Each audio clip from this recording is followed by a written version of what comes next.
It's okay. It's okay. Recording in progress. I know. It's all good. Okay. Awesome. Well, I guess kind of the first question I want to ask is just like your day to day. What do things look like for you right now? Yeah.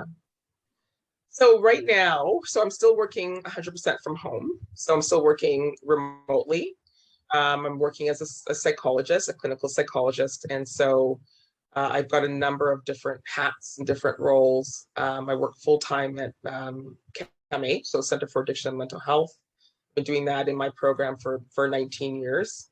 So I do a lot of assessment and supervision. I have a clinical leadership role, a little bit of treatment, and that's my full-time job. And then I have my private practice, which I see some private clients in the evenings, and I also supervise people in my practice as clients as well.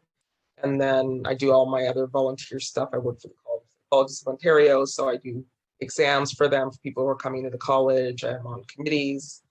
I'm on boards, this one, and I'm on another board. So there's a lot of different things that I'm juggling right now. It's my life and my family.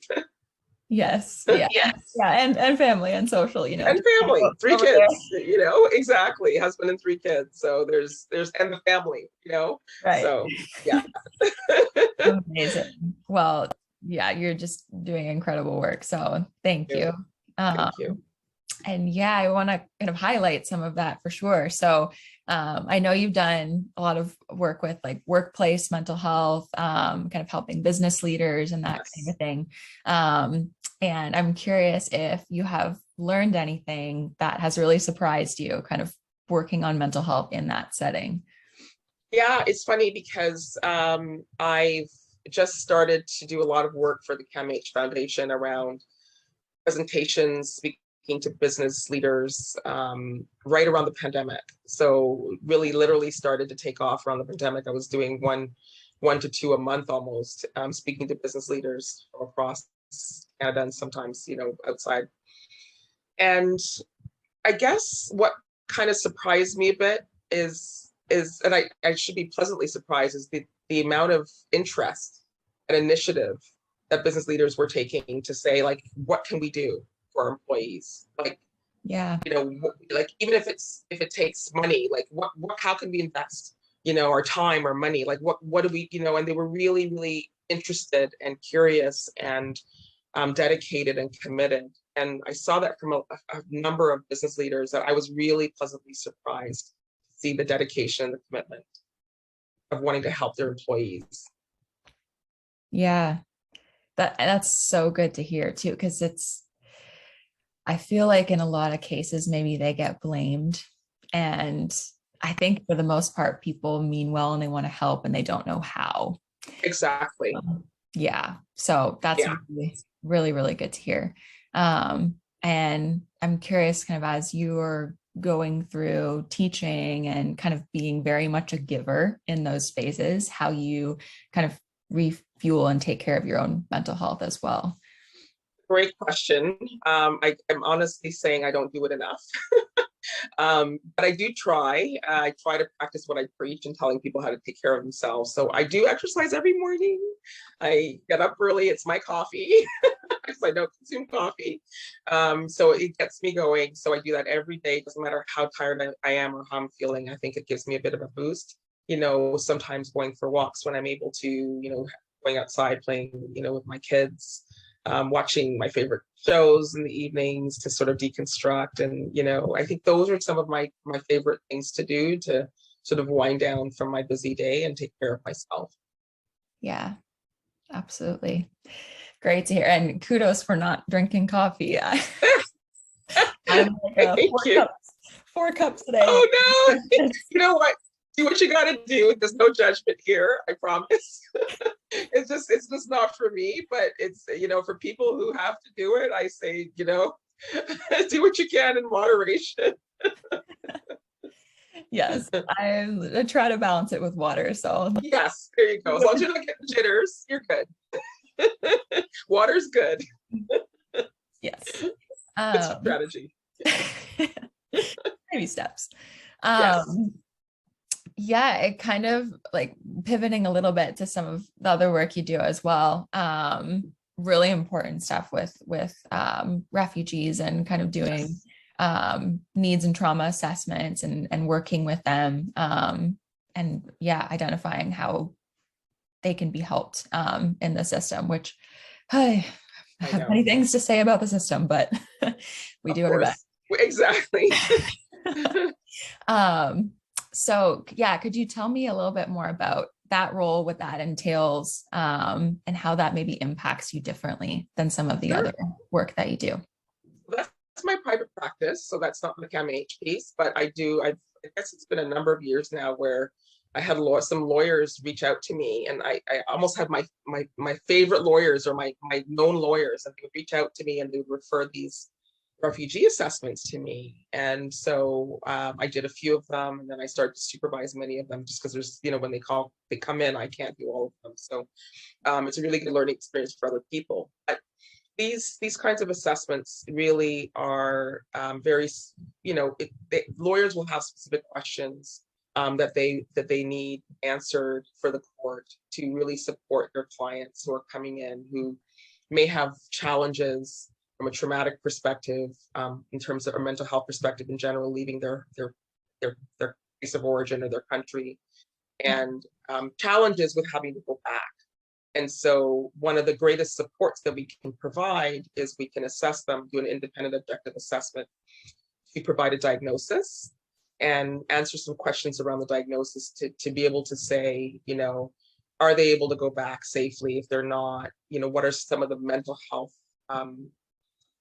challenges that they might face if they were to go back? And so it really helps to bolster their case. And that's often the reasons why we get these referrals. And it every once in a while, it's not often, we'll hear from a lawyer saying that our assessment, our report really supported and helped their client. And it's nice to get that feedback. We don't always get the feedback. We just sometimes we'll just get more referrals from that lawyer. Some of them will say you do good work, but it's nice to hear how it helped in their case. Yeah. Yeah, for sure. And I can imagine too, like the stigma looks very different in different parts of the world. And so Yes. Yeah. that can be, Definitely. yeah. Definitely. Yeah. I'm in some parts of the world, mental health is really frowned down upon, right? And so if you have a broken ankle, people can see that and they can appreciate why you're not working or why, you are struggling. But if you have depression or anxiety or other debilitating mental health challenges or issues, then, people will look at you like, well, what's your problem? Like, get up, go to Right. work, or, or go to school, or whatever it is you need to do to function. Is that I can't see anything wrong with you, so you need to just get on with life, and that's a challenge for people who are struggling, and that's what helps to build the stigma. Well, Absolutely. Yeah, it just perpetuates it, which correct. Yeah, is so hard. very. Yeah, and I can imagine many of these stories that you interact with on a daily basis, and whether they're refugees or not, are quite heavy to carry at times and to create space for. Yes, and I would answer that question by saying I don't think it's any different than any other of the trauma cases or mental health cases that I would see. I would say that Yeah. when you have empathy and you're doing this work, you're impacted. Yeah. Yeah. Yeah. Because you're in a giving role. Yeah, And it's, sure. and yeah, your job is to create that space for people. So yeah, for sure. I can imagine that impacts you in all sorts of different ways. And if you're comfortable, I'd love to unpack that a little bit, and Yeah. how you navigate that and just take care of yourself every day. And Sure. yeah. Yeah, I mean, I've been doing trauma work in general. So there's a refugee work I do in my private practice. And like I said, I do trauma work at CAMH. My full-time job is trauma work. We see a lot of people through Workplace Safety and Insurance Board, or what we call WSIB. And through that work, we get a lot of referrals, in particular for first responders. And So you can imagine that if you're working as a police officer, you're working as a firefighter, you're working as an EMS worker or paramedic, Yeah. that they are they're giving you a lot of information about their stories, about the trauma that they've seen over the years. So we call it cumulative trauma because it's a number of episodes, number of incidents, and we hear that. We hear that as part of, and I think for me, in some ways I've become desensitized, for good or for bad. You hear one story, you hear them all, you continue to hear them, and you absorb them. And I can't have a reaction because that's not a safe space for people. That's not a place where people feel comfortable sharing. Mm-hmm. And I would not want to have that reaction for people. It doesn't mean that I don't sometimes feel a reaction inside, maybe for what they've been through, how they've experienced it, how others might have experienced it, who they've helped. But I think I've learned to try to understand where they're coming from and accept their stories in that way. But it doesn't mean that I'm human, right? It can impact you sometimes. You might think about it. I try not to take it home and ruminate about it too much, and I'm pretty good at that. But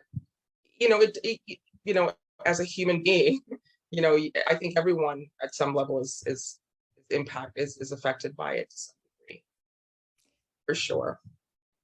Yeah, absolutely. I love that you said that too. Like, you're a human and you're going to feel things just as any other human. Yes, it's very normal, right?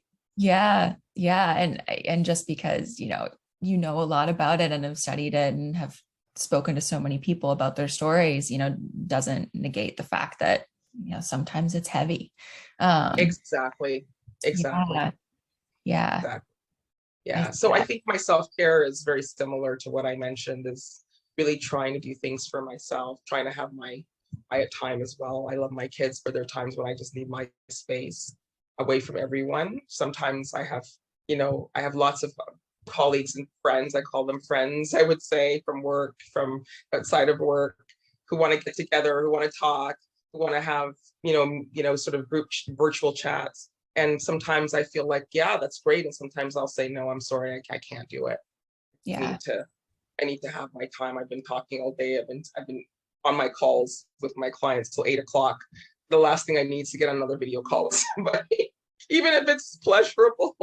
It's like, I'm tired, I'm done. I need to just have my space and quiet. That's my biggest self-care, to be honest. It's just to do nothing, watch TV, watch a show, numb out a little bit. Yeah. Replenish the energy. Exactly. Exactly. Do it again the next day. For sure. And I love that you touched on your colleagues too, and the people that you work with, because some of the other care providers who have talked to have said, like, those people are so important for talking through certain things that you really can't unpack with anyone else for privacy and confidentiality reasons. Yes. That's a really hard thing to navigate, I can imagine, because you can't talk about it anywhere else. You have a strategy, or like how you go about making sure that you have space and a safe space to unpack anything that you need to? Yeah, for sure. Especially when it comes to clinical work. I have a few colleagues who, obviously, from a clinical perspective, I'm allowed to consult. So with another professional, someone on my team, I can say, hey, you really had a challenging case today, and talk about it. Or it's great because at ChemH, when we do assessment, we work in teams, and so I help to onboard a lot of the psychiatrists that are doing assessment, psychologists, and so we end up pairing off, and so you end up developing a relationship with the person you're paired off with. So I'm a psychologist, they're a psychiatrist, and sometimes we debrief after the assessment and say, wow, that was something, what do you think? And that helps a lot, and you can just kind of leave it, we debrief, and then you can move on to your next thing. Mm-hmm. So at least from a confidentiality perspective, you have that space to be able to do that without having to share with your best friend or your your husband, or someone who's not in that circle. So that I think is helpful. Yeah, That's so good. Yeah. And not bottle it up either, because you know that you can't talk to Exactly. people. So Exactly. that's really good. And kind of along a similar vein, when you're talking to clients, I'm sure there's cases where you connect with them in some way and you feel like, oh my gosh, like that really hits home, or that Yes. resonates. Yes. And I know there's kind of a thing where like how much you can share about your own personal experiences is a bit of a Yeah, tough line sometimes. it Um, is. so how do you navigate that? Great question. I'd say it varies for me. So I have, for example, some private clients, and even I've had the odd CAMH client as well, where if I feel like something is relevant and it's helpful, I might share. If I feel like I have a similar identical story, and I've had clients, like one of my CAMH clients has said to me, one of my first responders, and she said, Dr. Ferguson, I'm just going back to something you said to me about how you were assertive in a situation at work. And because, that's something similar to what, they may be going through. And that was very helpful for me, because I look at you as a model for me and how I really improved and grown in terms of being assertive. And so she actually shared that was helpful for her to hear my story and how I would navigate that. And so depending on the relationship, like obviously if I'm just getting to know someone, it might not be okay for me to say, I'm going to start sharing. And also, you're right. You have to navigate it well. You don't want to come across like you're always sharing about yourself, because Right. clients can then say, well, this is really about my psychologist. It's not about me. Like they just constantly share. So, and you want to be appropriate about what you share as well. Absolutely. So you're right. It is a balance, but I do think that there are times, depending on the relationship, how long I've known this person and whether I think that my story could be helpful, and that's when I might sort of use my discretion in terms of what I would share and how much. Yeah. Yeah, absolutely. And it kind of, I feel like goes back to the thing that you can't separate who you are from what you do. And it's just very much connected. And so, Absolutely. Absolutely. And to your point, I'm a very transparent person. I can't help myself.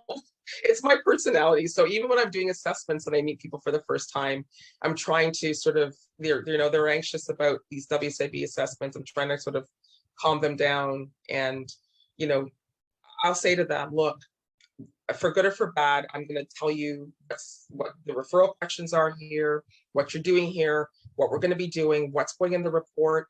And they go, right? Like they just kind of let this sigh out, because I'm not here holding my cards. This is about you. And I like to be very transparent about whatever I do clinically.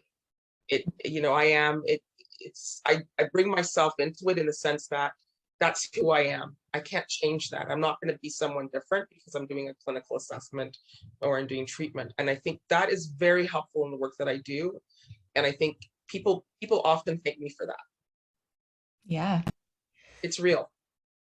Yeah. I mean, and it's just being honest about the whole, like the way things work. And yeah, I can see that being super, super helpful. And yeah, I mean, I remember with my own therapist, like some of the things that he would share with me and helping me just find language for certain things based, like using an anecdote from his own experiences, and just kind of that play back and forth is really helpful. And I think that's where it's an amazing thing too. You can find a therapist who like fits with what you need. Yes. And if you don't want to know what's going on, then maybe there's somebody out there who doesn't share as much, right? So it's like, right. That relationship is super important. Yeah. Very. It is a fit. It's a fit. And even when people call my private practice, and whether they're coming in to see me or an associate, what I'll say to them is, you need to think about, what you want and ask the right question. And I'm okay with those questions. And I'm okay if you don't see me, and I'm okay if you don't see someone in my practice, or if you see one of us for one session and you don't think it's a good fit. Do what's best for you. Yeah. I'm not, you don't have to worry about me or them.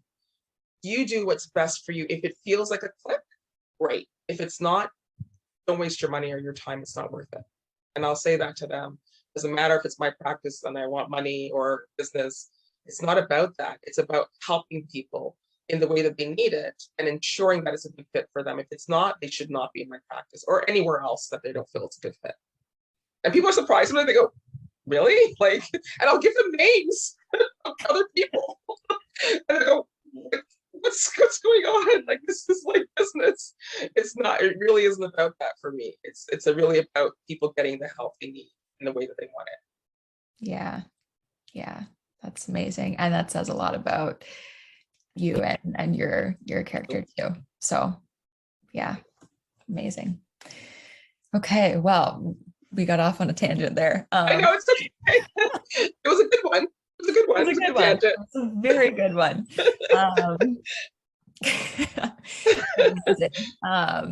So pivoting, a little bit.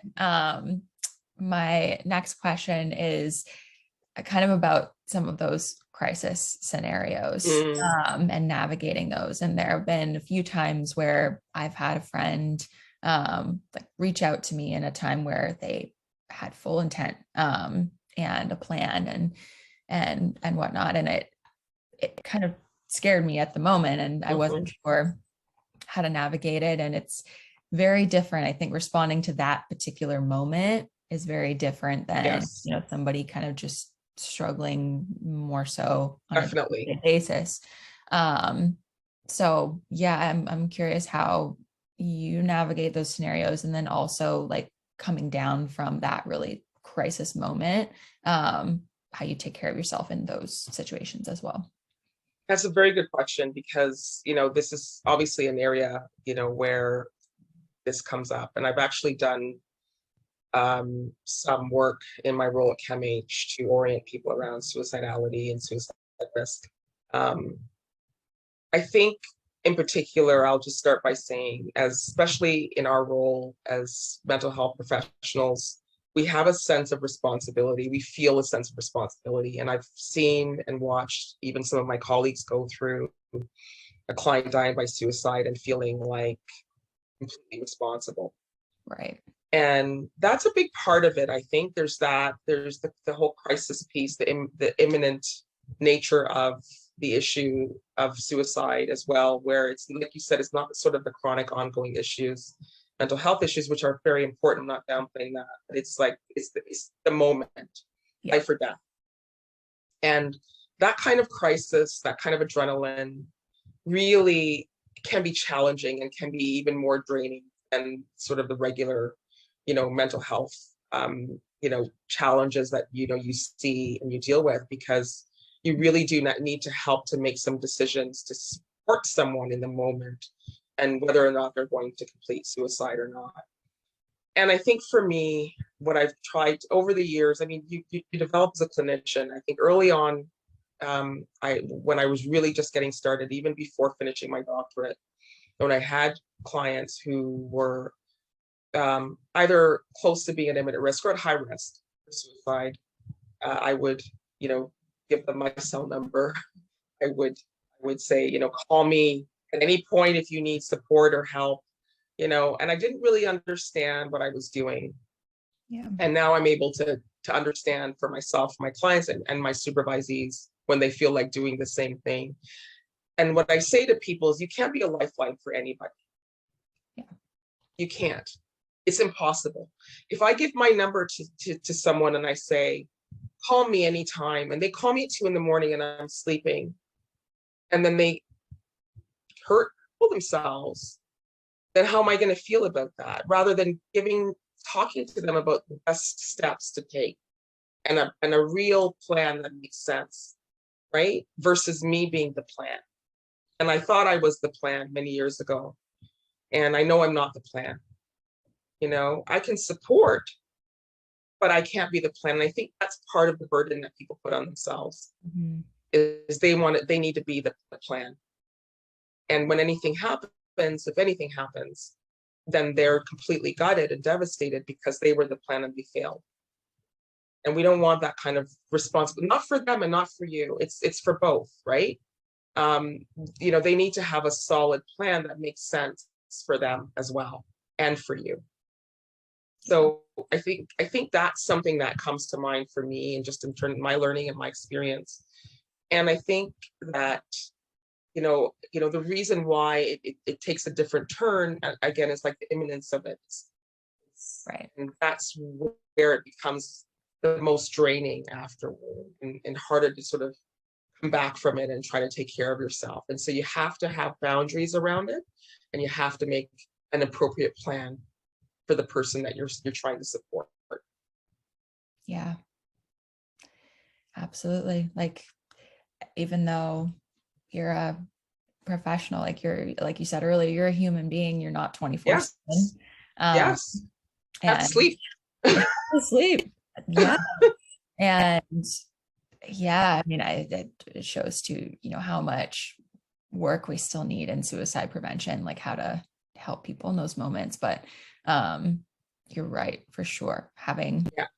Your job is to help build the plan for that person, and Right. have, like, Right. the best possible options laid out for them. And even if it still doesn't work, like, that's not, there's only so much. Yeah. Absolutely. And you bring up a good point. One thing I want to say is that, if we don't model proper self-care, then how can we help people do as I say, not as I do? And the other piece about it is, if someone decides, I remember having a conversation a long time with my mom, and unfortunately she passed away now, but she was a nurse, and she at times was a mental health nurse. And she told me about one of her patients who did complete suicide. And for a long time, she felt very guilty about it. And then she realized that it really didn't have anything to do with her. Yeah. Right. And when people, there is judgment around suicide.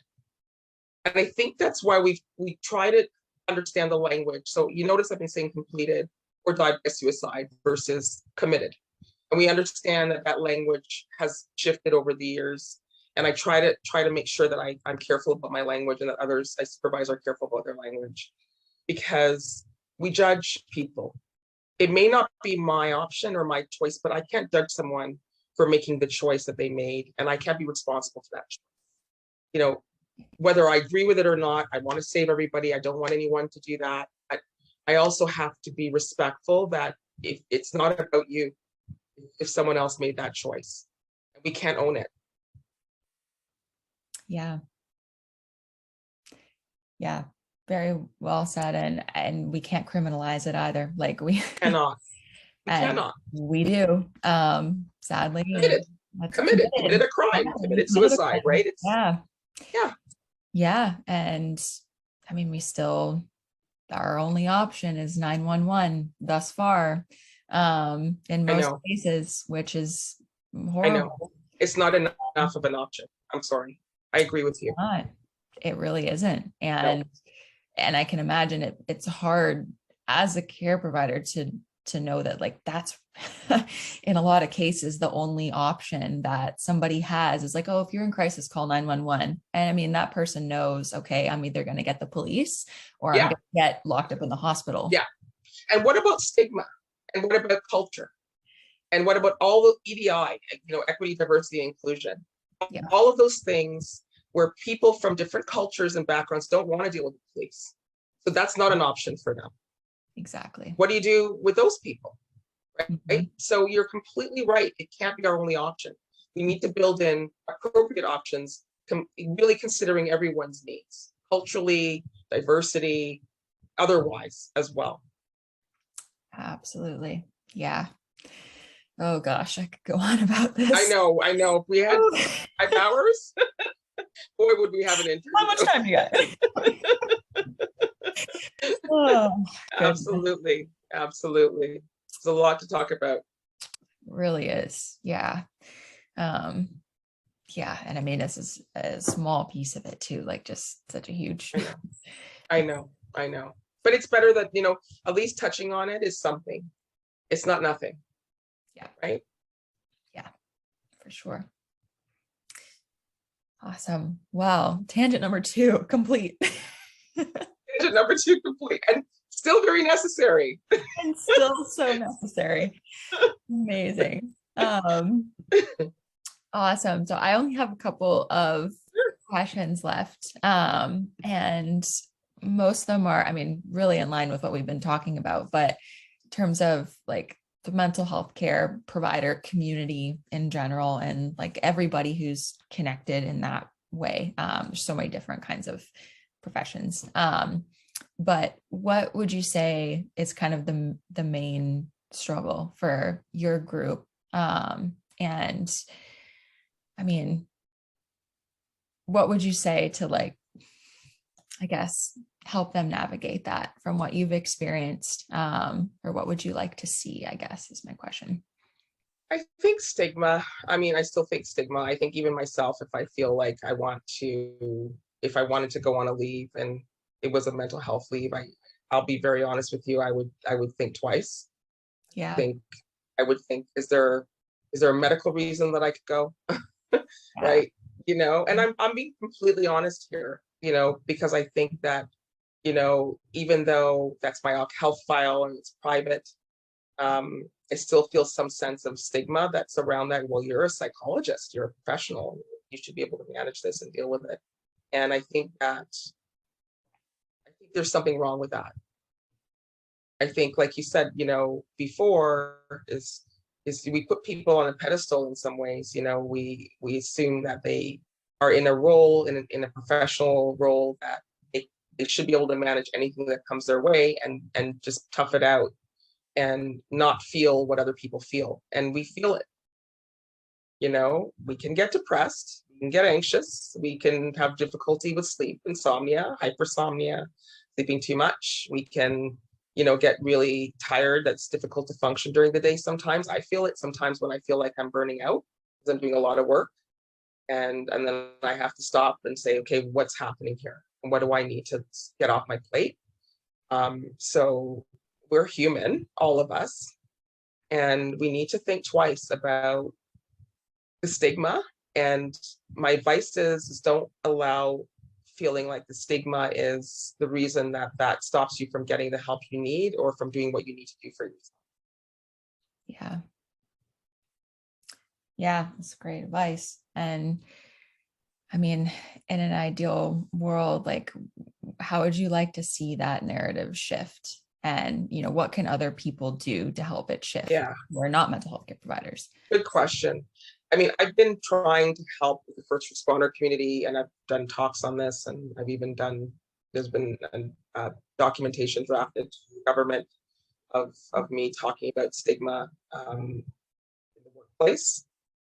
So that's something that's near and dear to my heart. I think even from a workplace organizational perspective, I think organizations need to do more. Mental Health Commission has been going into workplaces and other organizations to see how to manage the stigma. Education's important. Even ChemH has a playbook or a couple of playbooks now around how organizations should manage and deal with mental health for their employees. Yeah. And, one of the things that really we think about is education. So education top down, from leadership down through the organization. Even starting with leadership, because if my leader is not taking care of themselves or doesn't think that mental health is important or doesn't create a safe space in the workplace environment, then I'm not going to feel safe. Right. So I think it really needs to start with the leadership. Leadership needs to say, I'm taking a mental health break and I'm a leader, or let's have an open discussion and let's all make so and so feel comfortable and not, go off again. Like, what's that about? Calling in sick again. If someone's calling in sick that many times, and you have to ask, well, what's going on, and why shouldn't I care? Should I not care about my employees? Right? We know that there's billions of dollars that people spend in Canada on disability. Billions. People being off work either for short-term disability, long-term disability, just calling in sick, taking sick days because they can't face coming into work to function. And like, hello, like, get with the program. We all of us are going to have mental health issues at some point in our lives, all of us, whether it be, even if it's not from a clinical diagnostic perspective. Right. Mm-hmm. We all go through ups and downs. We all go through life stress. If anybody in the world can tell me they've never dealt with stress, then I would love to see who they are. We know that stress is going to come from every which way, work, home, kids, whatever it is. And we need to pay attention, and we need to smarten up. Mm-hmm. Yeah. Yeah. Wow. Mic drop. Mic drop. Mic drop. Yeah. No, it's true. And I think we forget that like everybody is on that continuum, right? Like some people are closer towards the doing really well, and some people are further towards the other end, but everybody is somewhere on there, and we fluctuate, and taking care of your mental health is not reserved for crisis.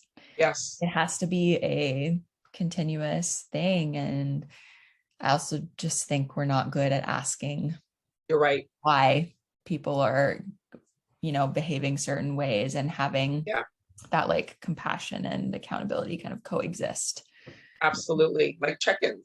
I plead, like, check in with your employees, like see how they're doing. I'm not saying you have to pry into some of the things that they don't want to talk about, but just say, hey, do you want to talk? Are you okay? Do you need anything? Like, here's some resources. I mean, even that, just lending a hand. I mean, if this pandemic, anybody that I've spoken to, whether my colleagues, mental health professionals or not, has been impacted one way or the other by this pandemic. Mm-hmm. Everybody. Yeah. From different levels to different continuum on, whether it just be a little bit of stress to extreme stress, breakdown, depression, full, diagnosable anxiety disorders. We know that. I mean, CAMH has done their own research. Other hospital for sick kids have done research around all of this. Mm-hmm. And I'm actually going to be presenting that in the next board meeting, about how the pandemic has impacted youth and their caregivers. And so we really need to pay attention. And this is, I think, why a lot of, especially organizations, business leaders are coming forward and saying, what can we do? I mean, there's no choice now. Yeah. You don't have a choice. Yeah. Right? Yeah. No, exactly. And and so many of the different things that people experience that will move them along that continuum, and paying attention to that too, and people's different needs. And but it is really good to hear that question is being asked more readily, like how do we help, even if it's uncomfortable and you don't know what to say, or you don't have the right language. Like, making the attempt is absolutely so much better than we've done. Right? At least someone feels like, oh wow, they care about me. And even if I don't feel like I want to share, at least I know I can go there and I can say, hey, I need some time off, or I need this, or I need that, and having accessible resources to me is great, So I mean, you absolutely have to check it. It's not enough to say, well, I don't want to bother them. I don't want them to think that I'm stalking them, so I'm just going to stay away. Yeah. I've had so many clients who come during, to us for assessment during CAMH assessments, say that when they went off work, they didn't hear anything from their employer. Mm. And I understand that to some degree. I think you can kind of go one way or the other. Sometimes people will say, well, my employer's calling me every day and they're asking when I'm coming back to work. And, that's not what you want to do. Mm-hmm. But just to check in, even if you've, checked in, if it's appropriate and you're, in terms of their policies and rules, they can say, hey, just checking in, making sure that you're okay, or let me know if you need anything. If you don't want to talk about it, that's okay. But I'm here. There's resources available to you, and and that's it. That's not hard to do, and I don't think it's intrusive. Yeah, I agree, and I'd be willing to see, like, if there was a poll that went out at some point, and just to ask people, like, how many times did you think that something might be going on and you thought about checking in, but you didn't know what to say, so you said nothing? Right. And I would be very curious, like, to see in how many cases that's true. A lot. A lot. A lot. And we don't, I think we think like talking about mental health is like this big looming thing. And sometimes like, you're right. It's just, hey, how's it going? Yeah. And like, maybe you notice one or two things that maybe are going on with this person that you want to mention and check in on, but it can just be asking them how they're doing and creating a safe space for them to answer honestly. Yes. And I think if you have a workplace culture that is really breaking down the stigma and being able to talk about mental health in general, even if it's lunch and learns or, again, education for leaders and education for staff, and being able to talk about it openly and rather than it's taboo, then I think people will feel more comfortable opening up about mental health, right? Because it won't be taboo, as you mentioned. Yeah, exactly. Amazing. Well, we have got through all our questions. I know. You did some tangents and we still did okay. And we have time to spare. And we have time to spare. See, I told you those tangents weren't bad. Amazing. Awesome. Well, I guess very last thing, since we have a couple more minutes, Sure. would be just, if you wanted to leave one message for the unsinkable community who will be watching this, or any mental health care providers out there you'd like to leave a message for, what would be? Yeah, it's a good question. I think it would be to, one, first and foremost, if you don't take care of yourself, you can't be there for anyone else. Like it comes first. I always say to people when they're coming in through assessments, for example, and I know that part of what we do is rehabilitation, back to work. I said, if you don't have quality of life, you can't do anything else. Yeah. Right? So self-care is really important in a lot of ways. You can't take care of your family, you can't go to work, you can't do a lot of things if you don't do that. And I think, again, trying not to worry so much about the stigma. If you need help, to reach out and try to get the help you need. Like you said, it should be preventative. It shouldn't be crisis oriented. You don't want to wait till someone's in crisis for them to reach out to get help. Sometimes it's too late. You've people who have made up their mind, for example, to complete suicide, have made up their mind. And at that point in time, it's very little that you can do to sort of sway them away from that. Sometimes you can, and sometimes you can't. And I think, it's really, and that suicide is just one example. I mean, there's a lot of mental health crisis outside of that, but it's really important to do more preventative things for mental health and to really get the care you need. Don't wait until you're really depressed or you're really anxious or, something is going on from a clinical perspective. Sometimes you're dealing with some stress, and that's the time maybe you need to talk to someone or you need to manage it, your family doctor, reach out to a psychologist, reach out to a counselor or a therapist, somebody who, you feel like you can connect with. Sometimes it's, psychiatrists, sometimes you need medication, sometimes a family doctor can help navigate that. But, there are many ways that we can reach out to get help. And I think don't wait, do it when you're starting to feel like, I'm getting to the place where I might have called in a couple of times more than I should have, or I didn't go into school, or, I didn't really feel like getting out of bed, and I didn't really get out of bed today. I didn't, hygiene sometimes suffers. Yeah. You're not bathing every day, you're not grooming every day, you're not brushing your teeth every day, you're not doing things that you normally would. And if you see yourself sort of slipping in some areas, don't wait. Yeah. Like, don't wait until you're completely incapacitated. Right. And that's the point where it's harder to sort of reach out for help. Yeah. That's, I think, my message. Amazing. And long-winded, but sorry. Oh, it's a great one. It's reminding me of, I forget where I actually first heard it, but that metaphor of like people falling into the river, like seeing the people drowning in the river and figuring out, like, you can either just try and pull them out and save them, or you can go upriver and figure out why they're falling in the first place. Yes, exactly. I love that. Yeah. So I love that. Whether like as an individual or as the supporter as well. So yeah, because how many times can you pull them out? Don't you want them to be able to get themselves up? Yeah. Right. Yeah. Exactly. Good good metaphor to wrap things up. I like it. Awesome. All righty. Well, I will stop our recording here.